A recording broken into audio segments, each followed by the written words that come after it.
لا شيء يوجعني، لا الهواء ولا الماء، لا حبق في صباحي، لا زنبق في مسائي، لا شيء يوجعني بعد هذا الرحيل. إنا زمان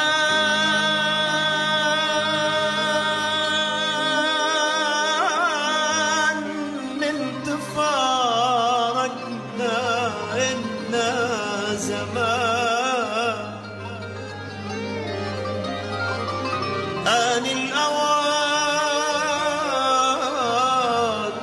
ننسى الأحزان ودموع عين اللي أهلها. آن الأوان أرتمي بأحضان تشتاق ضمة أهلها.